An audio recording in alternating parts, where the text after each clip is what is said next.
ആദർശം നയനയും കൂടിയിട്ട് ഹോസ്പിറ്റലിലേക്ക് ചെല്ലുന്നുണ്ട്. അവിടെ വെച്ച് ഡോക്ടർ പറയാണ്, മുത്തശ്ശന്റെ ഈ കാര്യം ഒരു കാരണവശാലും പറയാൻ പാടില്ല. കാരണം അദ്ദേഹം കൊച്ചുമന്റെ വിവാഹത്തിന് വരണമെന്ന് പറഞ്ഞ് തുള്ളിച്ചാടി നിൽക്കാണ്. ഞാൻ ജീവിതത്തില് പിടിച്ചു നിർത്തിയേക്കാണ്. അതുകൊണ്ട് അദ്ദേഹത്തെ വിടാൻ ഒരു കാരണവശാലും പറ്റില്ല. അത് മാത്രമല്ല, ഈ വിവാഹം നടക്കില്ല എന്ന് അദ്ദേഹത്തോട് പറഞ്ഞാൽ പിന്നെ അത് മതി, എല്ലാം പിന്നെ അവസാനിച്ചെന്ന് കരുതിയാണ് എന്നൊക്കെ പറയുന്നുണ്ട്. അങ്ങനെ ആദർശ നയനയും ഒന്നും പറയാതെ അവിടുന്ന് തിരികെ പോവാണ്. പോകുന്ന വഴിക്കിട്ട് നയന പറയുന്നുണ്ട്, ആദർശേട്ടാ വേണ്ട, ഈ വിവാഹം നടക്കാൻ പാടില്ലെന്നൊക്കെ പറയുന്നെങ്കിലും ആദർശ് പറയുന്നുണ്ട് പറ്റില്ല. അനിയെ കൂടുതൽ സ്നേഹിക്കുന്ന നന്ദോനിയാണെങ്കിൽ ആ വിവാഹം തന്നെ നടക്കണം, അല്ലാതെ അനിയെ കരയിച്ചുകൊണ്ട് ഇങ്ങനെ വിവാഹം വേണ്ടെന്നൊക്കെ ആദർശ് പറയാണ്. എനിക്കറിയാം എന്താ ചെയ്യേണ്ടതെന്ന് പറഞ്ഞിട്ട് ആദർശ് അനിയെയും കൂട്ടിയിട്ട് നേരെ അനന്തപുരിയിലേക്ക് വരുന്നുണ്ട്. ഇവർ വരുമ്പോൾ തന്നെ അവിടെ ജാനകി ഉണ്ട് കേട്ടോ. ജാനകി ചോദിക്കാണ്, ഇവൻ എന്താ പറ്റിയത്, ഇവൻ എവിടെ പോയെന്നൊക്കെ ചോദിക്കാണ്. ഈ സമയത്ത് ആദർശ് ഇങ്ങനെ അവനെയും കൊണ്ട് താങ്ങി പിടിച്ചാണല്ലോ വരുന്നത്. അയ്യോ എന്റെ മോൻ എന്ത് പറ്റുന്നൊക്കെ ചോദിച്ച് ജാനകി വരുന്നുണ്ട്. അങ്ങനെ കട്ടിലിൽ കൊണ്ട് കിടത്തുകയാണ് ആദർശ് അനിയെ. എന്നിട്ട് അനി അവിടെ കിടന്ന് കരഞ്ഞോണ്ട് ഓർന്നൊക്കെ പറയുന്നുണ്ട് കേട്ടോ. മോൻ എന്താ പറ്റിയെന്നൊക്കെ ചോദിക്കാണ് ജാനകി. ചെറിയമ്മ കണ്ടോ ഇവന്റെ അവസ്ഥയ്ക്ക് കാരണം എന്താണെന്ന് ചെറിയമ്മയ്ക്ക് അറിയാമെന്ന് ചോദിക്കാണ്. എന്താണ് കാരണം ചോദിക്കുന്നുണ്ട്. അതെ, ഇവൻ ഇഷ്ടം നന്ദോനിയ, അനാമികനും ഇഷ്ടമില്ല. നാളത്തെ വിവാഹം കഴിക്കാൻ പോവാണെന്ന് അറിഞ്ഞിട്ടാ അവൻ ഈ കാണിക്കുന്ന പരാക്രമമൊക്കെ ഉണ്ടാക്കിയത്. അതുകൊണ്ട് ചെറിയമ്മ ഈ വിവാഹം ഒരിക്കലും നടക്കാൻ പാടില്ലെന്ന് പറയുന്നുണ്ട്.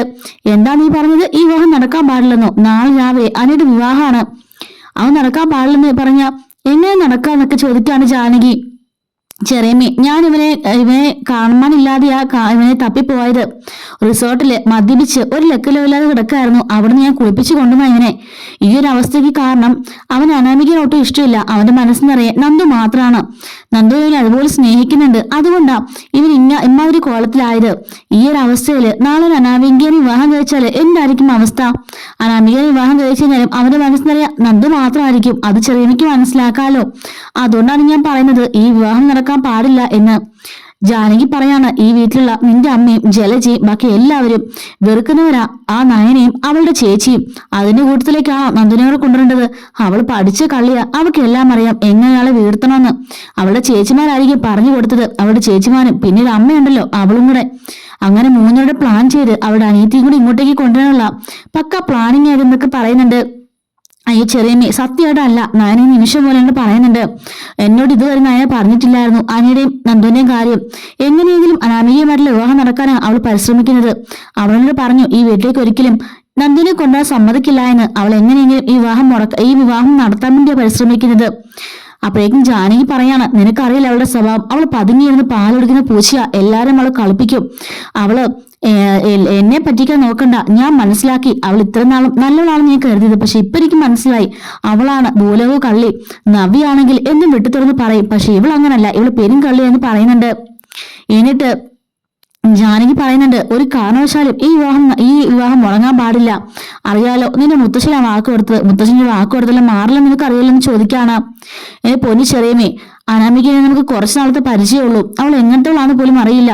നമ്മുടെ അനിക്ക് ഇത്രയധികം അവളെ ഇഷ്ടമില്ലെങ്കിൽ ആ ജീവിതം എങ്ങനെ പോകുന്നു? ചെറിയമ്മനെ ആലോചിച്ച് നോക്ക്. ഞാനും നയനും തമ്മിൽ ഇഷ്ടമുള്ള വിവാഹം കഴിച്ച ഇപ്പൊ പോലും ഞങ്ങൾ ശരിക്കല്ല ജീവിക്കുന്നത്. ഈ ഒരു അവസ്ഥയിൽ എന്റെ അനിയനും കൂടി ഈ ഒരു അവസ്ഥ ഞാൻ സമ്മതിക്കില്ലെന്നൊക്കെ പറയുമ്പോൾ ജാനകി പറയാണ്, പറ്റില്ല, അവനെ തന്നെ വിവാഹം കഴിച്ചേ പറ്റുള്ളൂ. അവന്റെ കാര്യം ഞാൻ നോക്കോളെന്ന് പറയാണ്. അനാമിക മോളെ കരയിക്കണമെന്നാണോ നീ പറഞ്ഞെന്ന് ചോദിക്കുമ്പോൾ അപ്പം അനി കരയുന്നത് ചെറിയമ്മയ്ക്ക് കുഴപ്പമില്ലെന്ന് ചോദിക്കാണ്. എന്താ ചെയ്യേണ്ടതെന്നൊക്കെ എനിക്കറിയാമെന്ന് പറഞ്ഞുകൊണ്ട് ജാനകി ചാടിത്തുള്ളി ഹാളിലേക്ക് വരികയാണ്. ഈ സമയത്ത് നന്ദു വളർന്നിട്ടുണ്ട് കേട്ടോ. നന്ദോട് ഇരിക്കാണ്. നന്ദുവിന് കോളർ വന്ന് കുത്തിപ്പിടിച്ച് ചോദിക്കാണ്, നീ കൊള്ളാടി, നീ പഠിച്ച് കളി തന്നെയാ, നിന്റെ ചേച്ചിമാറില്ല അനിയത്തി എന്ന് ചോദിക്കുന്നുണ്ട് ജാനകി. നന്ദു ഒന്നും മിണ്ടാതെ കരഞ്ഞോണ്ടിരിക്കാണ് കേട്ടോ. ആദർശ് പറഞ്ഞിട്ടുണ്ട്, ചെറിയമ്മേ അവളുടെ കയ്യിൽ നിന്ന് വിട്, എന്തൊക്കെ കാണുന്നതെന്ന് ചോദിക്കാണ്. നീ വേണ്ടി പോകരുത്, ഇവളുടെ മാറ് എല്ലാം അടവാ. നയന ഒരു ഇതുമില്ലാതെ ഇവിടെ കയറുന്ന ഇപ്പൊ നിന്റെ മനസ്സിനാൾ മാറ്റിയെടുത്തില്ലേ, അതൊക്കെ അവളുടെ കഴിവ്.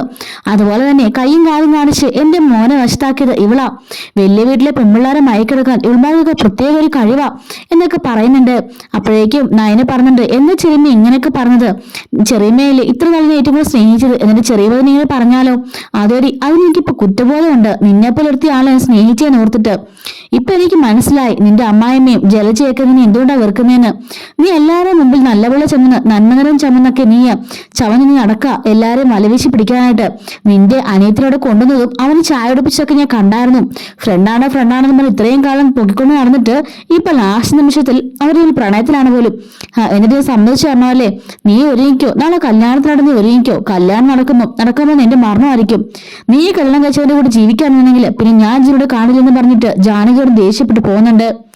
ആദ്യ ശീസണിന് പുറകെ പോവാണ്. ചെറിയമ്മ നിക്ക്, ഞാനൊന്ന് പറയട്ടെ. നമുക്ക് അവരുടെ ജീവിതമല്ലേ വലുത്, അല്ലാതെ ചെറിയമ്മ വാശി പിടിച്ച് നിൽക്കല്ലേ. നന്ദുവിന് മനസ്സിൽ അങ്ങനെ ഒന്നുമില്ല. നന്ദു ഇന്ന വരെ ആനയോട് അങ്ങനെ പറഞ്ഞിട്ടും ഇല്ല എന്നൊക്കെ പറയുന്നുണ്ട്. ചെറിയമ്മ ഞാൻ പറഞ്ഞൊന്ന് കേൾക്കണം, അല്ലാതെ അവളെ കുറ്റപ്പെടുത്തിട്ട് യാതൊരു കാര്യമില്ലെന്നൊക്കെ പറയാണ്. മതിയടാ, മിണ്ടണ്ട, മര്യാദയ്ക്ക് പോയിക്കോ എന്നെ മുമ്പീന്, അതായിരിക്കും നിനക്ക് നല്ലത്. എന്റെ സ്വഭാവം മാറ്റണ്ടെന്നൊക്കെ പറഞ്ഞ് ജാനകി ദേഷ്യപ്പെട്ട് മുറിയിലേക്ക് പോകുന്നുണ്ട്. ഈ വിവാഹം നാളെ നടന്നില്ലെങ്കിൽ നാളെ എന്നെ ശവം മറിക്കുമെന്ന് കാണാൻ പോകുന്നെന്ന് പറഞ്ഞിട്ട് എല്ലാവരെയും ഭീഷണിപ്പെടുത്തിട്ട് ജാനകി പോവാണ്. അപ്പോഴേക്കും നന്ദോടന്ന് പൊട്ടിക്കറിയാണ് കേട്ടോ. നന്ദുവിനെ പിടിച്ച് ആശ്വസിപ്പിക്കുകയാണ് നയനേച്ചി. ഞാൻ പറഞ്ഞില്ലേ ഞാൻ നാളെ വരുന്നുള്ളൂന്ന്. ഈ പ്രശ്നങ്ങൾ വല്ലതും ഉണ്ടാവുമായിരുന്നോ? ഞാൻ എന്തായാലും രാവിലെ തന്നെ ഇവിടുന്ന് പോകും. വിവാഹം ഒന്നും എനിക്ക് കാണണ്ട. അവർ വിവാഹം കഴിച്ച് സന്തോഷമായിട്ട് ജീവിക്കട്ടെ ആദർശേട്ടാ, അതെല്ലാം നടന്നോളും. ഞാനിതുവരെ അതിനോട് പ്രണയം പറഞ്ഞിട്ടില്ല. അത് അങ്ങനെ ഇരുന്നോട്ടെ. എനിക്ക് ജസ്റ്റ് ഫ്രണ്ട്ഷിപ്പ് മാത്രമാണെന്ന് അതിന് മനസ്സിലാക്കിയാൽ മതി. അനിയും അനാവികയും സന്തോഷമായിട്ട് ജീവിക്കണം, എനിക്ക് അത്ര മാത്രമേ ഉള്ളൂ. എന്റെ ചേച്ചിമാർ അനുഭവിക്കാൻ എനിക്ക് തീരെ താല്പര്യമില്ല. ഇനി ഈ പേരും പറഞ്ഞ് ആരും ദയവ് ചെയ്ത് എന്റെ ചേച്ചിമാരെന്ന് പറയുന്നത് മാത്രമേ ഉള്ളൂ. ഇതെല്ലാം ഞാൻ മറന്നോളാം. രാവിലെ വെളുപ്പിന് തന്നെ ഞാൻ ഇവിടുന്ന് പോകുമെന്ന് പറയുന്നുണ്ട്. ആദർശ് പറയാണ്, ഇല്ല ഞാൻ ജീവനുണ്ടെങ്കിൽ ഞാൻ വിവാഹം നടത്തിയിരിക്കുന്നു പറയാണ്. വേണ്ട ആദർശിട്ട, അങ്ങനത്തെ ശബ്ദമൊന്നും എടുക്കണ്ട. കാരണം ഇപ്പൊ തന്നെ ചെറിയമ്മ പറഞ്ഞത് കേട്ടില്ലേ, അവരെ വാശിക്കും ദേഷ്യത്തിനും എന്തെങ്കിലും ചെയ്തു പോലെ എന്ത് ചെയ്യും. അത് മാത്രമല്ല നമ്മളെ മുത്തശ്ശനെ കുറിച്ച് ഓർക്കണമല്ലോ. മുത്തശ്ശന് സുഖമില്ലാതിരിക്കല്ലേ. വിവാഹമാണ് മുത്തശ്ശന്റെ സ്വപ്നമാണ്. ഒരുപാട് നാളത്തെ കാത്തിരിപ്പാ. മുത്തശ്ശൻ വാക്ക് കൊടുത്തല്ലേ ഈ വാക്ക് മാറ്റേണ്ടതെന്നും അറിഞ്ഞ മുത്തശ്ശന്റെ മനസ്സ് ആകെപ്പാടെ വിഷമിക്കും. പിന്നെന്താ സംഭവിക്കാമെന്ന് ഞാൻ പറയണ്ടല്ലോ. അതുകൊണ്ട് ആദർശിട്ട അതൊന്നും വേണ്ടാന്ന് പറയുന്നുണ്ട്. അപ്പൊ നാളത്തെ എപ്പിസോഡിന്റെ റിവ്യൂ നാളെ രാവിലെ അപ്ലോഡ് ചെയ്യുന്നുണ്ട്. മിസ്സാതിരിക്കാൻ ചാനൽ സബ്സ്ക്രൈബ് ചെയ്ത് വെച്ചോളൂ കേട്ടോ. Thanks for watching.